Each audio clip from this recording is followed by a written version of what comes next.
Accounting no problem में आपका स्वागत है। मैं हूँ आरती।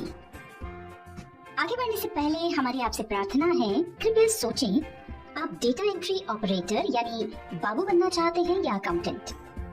आप टैली का अधूरा ज्ञान प्राप्त करना चाहते हैं या उसके विद्वान बनना चाहते हैं?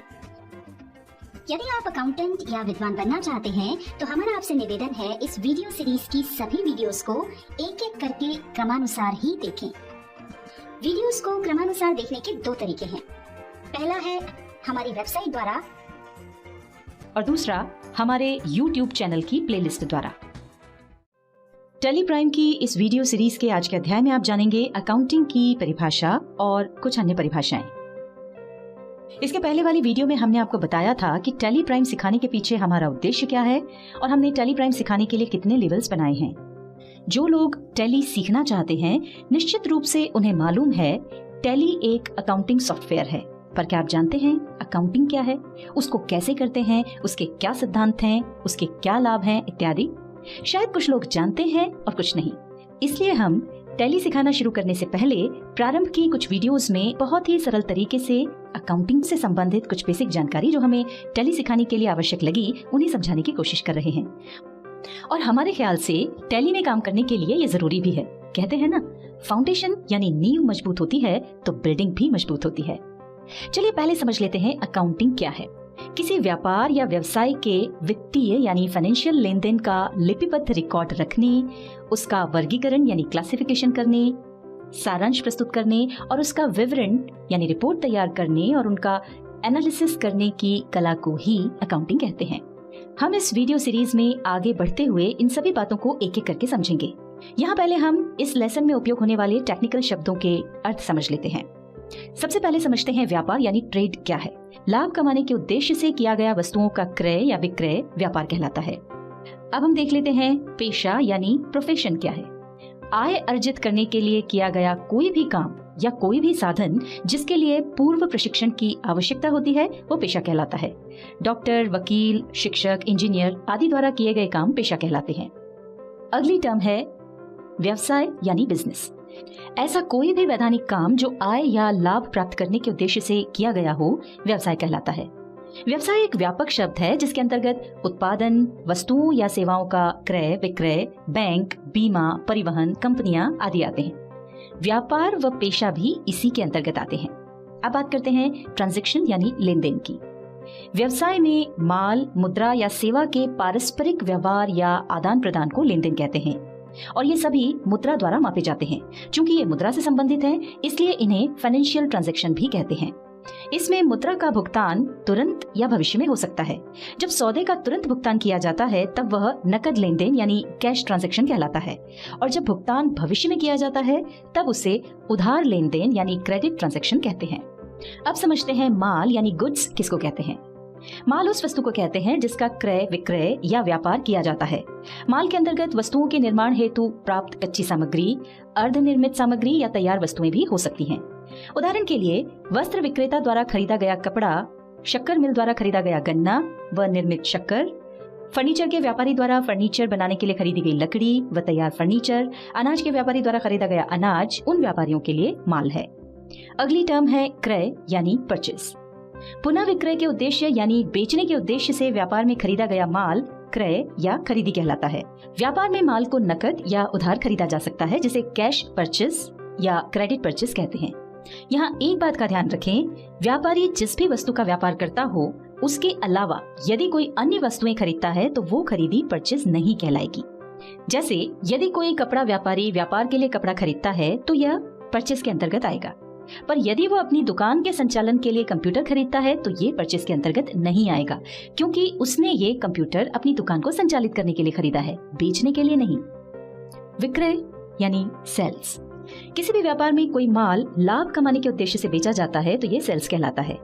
व्यापार में माल को नकद या उधार बेचा जा सकता है जिसे कैश सेल्स या क्रेडिट सेल्स कहते हैं। नकद और उधार विक्रय को मिलाकर कुल विक्रय यानी टोटल सेल्स को टर्नओवर कहा जाता है। यहाँ महत्वपूर्ण बात यह है कि हमारा व्यापार जिन वस्तुओं या सेवाओं का है उनके अलावा जो भी बेचा जाता है वो सेल्स या विक्रय नहीं कहलाता है। उदाहरण के लिए मान लीजिए आपका इलेक्ट्रॉनिक्स आइटम का शोरूम है और आप इलेक्ट्रॉनिक्स का सामान बेचेंगे तो इसे सेल्स कहा जाएगा। लेकिन यदि आप अपने शोरूम का पुराना फर्नीचर बेचते हैं तो ये सेल्स नहीं कहलाएगा। अगली टर्म है राजस्व यानी रेवेन्यू। रेवेन्यू से आशय ऐसी राशि से है जो माल अथवा सेवाओं के विक्रय से नियमित रूप से प्राप्त होती है। साथ ही व्यवसाय के दिन प्रतिदिन के क्रियाकलापों से प्राप्त होने वाली राशियां जैसे किराया, ब्याज, कमीशन, डिस्काउंट आदि भी रेवेन्यू कहलाते हैं। आय यानी इनकम।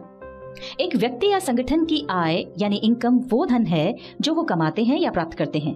वैसे आय एक व्यापक शब्द है, इसमें लाभ भी शामिल रहता है। आय दो प्रकार की होती है। प्रत्यक्ष आय यानी डायरेक्ट इनकम। इसके अंतर्गत ऐसी सभी प्राप्तियां आती हैं जो हमारे मुख्य कार्य से प्राप्त होती हैं। जैसे व्यापार की स्थिति में यदि आप कुछ बेच रहे हैं तो उसका जो भी मूल्य प्राप्त हो रहा है वो डायरेक्ट इनकम में आएगा।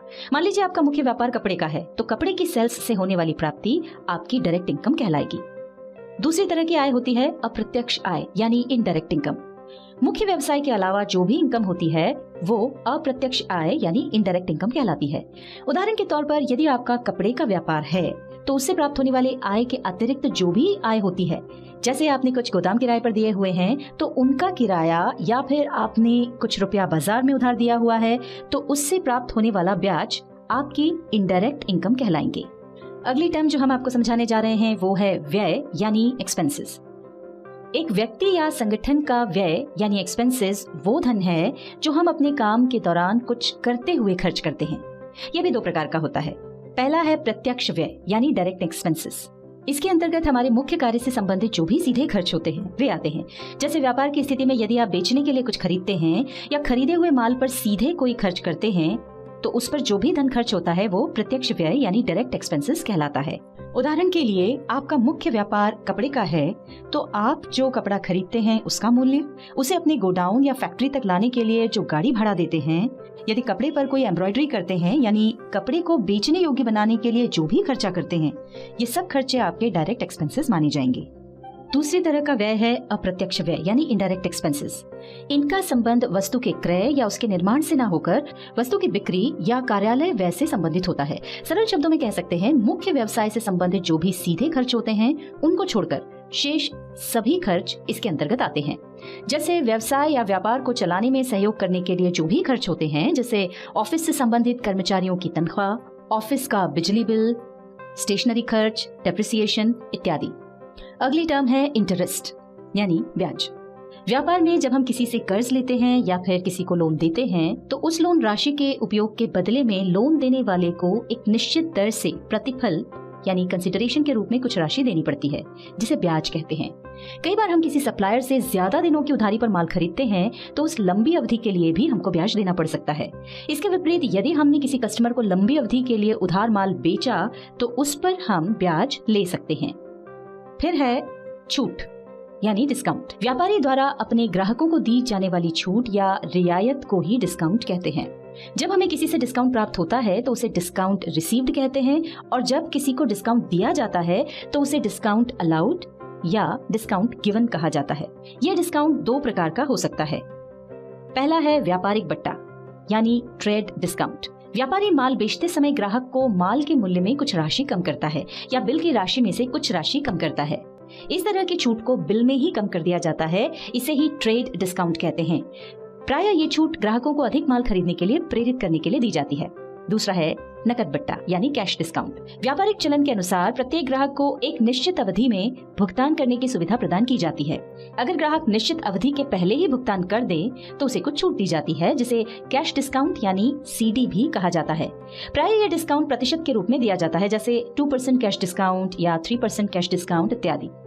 कैश डिस्काउंट के लालच में ग्राहक शीघ्र भुगतान करने के लिए प्रोत्साहित होता है। अब आता है कमीशन। जब किसी व्यक्ति या संस्था को किसी का काम करने, जैसे कुछ खरीदने या बेचने में सहायता देने या अन्य कोई काम करने के प्रतिफल स्वरूप कुछ पारिश्रमिक मिलता है तो उसे कमीशन कहते हैं। कई बार विक्रेता अपने कर्मचारियों को सेल बढ़ाने के लिए प्रोत्साहित करने के लिए भी तनख्वाह के साथ इस तरह का कमीशन देता है। यह पारिश्रमिक साधारणतया निश्चित प्रतिशत से दिया जाता है, पर कभी कभी यह निश्चित राशि में भी दिया जा सकता है। अगली टर्म है सेवा यानी सर्विस। वर्तमान में सेवा का अर्थ बड़ा व्यापक हो गया है। अपने व्यवसाय में हम कई प्रकार की सेवाओं का उपयोग या उपभोग करते हैं। जैसे हम अपने कंप्यूटर सप्लायर से अपना कंप्यूटर सुधरवाते हैं या कंप्यूटर में कोई नया सॉफ्टवेयर इंस्टॉल करवाते हैं, तो ये उसके द्वारा दी गई सेवाएं हैं। इसी तरह मान लीजिए हमने किसी इलेक्ट्रीशियन से अपने यहाँ एसी ठीक करवाया, तो यह भी उसके द्वारा दी गई सर्विस ही है। ग्राहक यानी कस्टमर, हम जिसे माल बेचते हैं वो हमारा कस्टमर कहलाता है। विक्रेता यानी सप्लायर, हम जिससे माल खरीदते हैं उसे सप्लायर कहते हैं। इस वीडियो में आपने अकाउंटिंग की परिभाषा के साथ ही कुछ अन्य परिभाषाओं के बारे में जाना। इसके बाद वाली वीडियो में हम आपको बताएंगे कि डबल एंट्री सिस्टम क्या है और साथ ही कुछ अन्य परिभाषाएं।